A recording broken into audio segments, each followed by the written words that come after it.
Everyone must clearly understand that the world order, as you so rightly and accurately said, is fundamentally divided into only two distinct camps, and everyone will ultimately have to choose their side.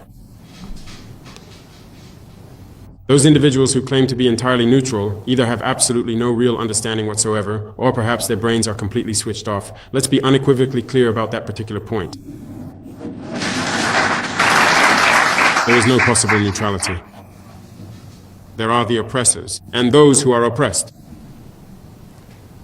And as a revolutionary loves all peoples.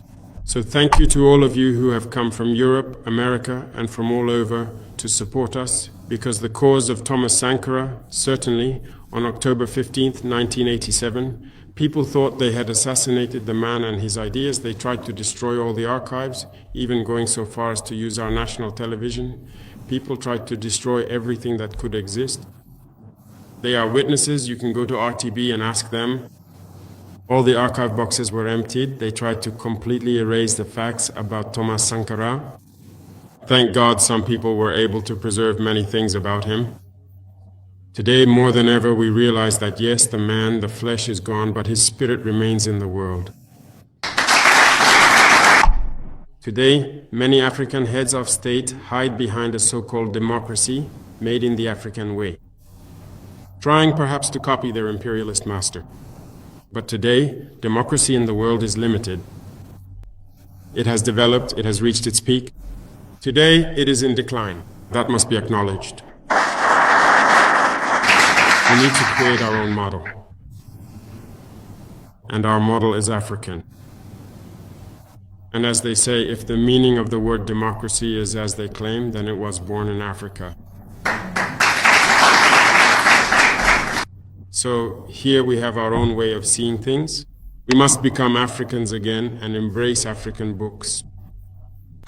As Comrade President Thomas Sankara said, it is the only way to live free and to live with dignity.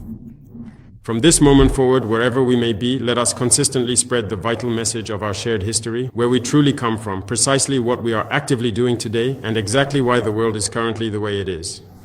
This is so that people can fully understand, enthusiastically join the ongoing revolution, and together we can effectively move forward toward harmonious and sustainable development, toward a truly unified African Union. Because this so-called African Union today is just for show. We do not feel it. There is no union. The continent is torn apart by wars, all of it due to the manipulation of imperialists. They only want to see us divided, killing each other while they plunder our wealth. Meanwhile, on the continent, our brothers, perhaps those who still don't understand, tell us that we talk too much. And often it's these so-called intellectuals who perhaps haven't understood, who have been completely shaped by the Western system, by the imperialist system, who think we talk too much because they can't understand or grasp the message we're conveying. Unfortunately, that's their weakness too, but we must keep speaking out. Our youth must wake up. That's all Africa is asking for. To produce, to process, and to consume. And we will continue to encourage these initiatives. But all of this comes through a change in mentality. And also, I would say, by forcing the hand of some, and that's where the revolution lies. Because changing the mentality of the bourgeoisie is difficult. And it's this bourgeoisie who oppress and who continue to collaborate with imperialism because they have the means. And also, they communicate. They use every channel to keep young Africans stagnant. That's why young Africans end up drowning, dying by the thousands in the ocean trying to reach the so-called El Dorado, if we can call it that. But we have to manage to create it here, and it's possible. You won't be able to move forward. They will always put obstacles in your way.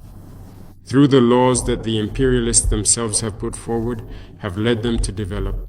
Through the organizations, the institutions that the imperialists helped set up in our states. We have to be able to break all of that so that Africa can rise again, unite, and move forward. We are at war in Burkina. We know where it comes from. We are fighting. But when we look at the history of certain countries, it breaks our hearts even more. Sudan, Congo.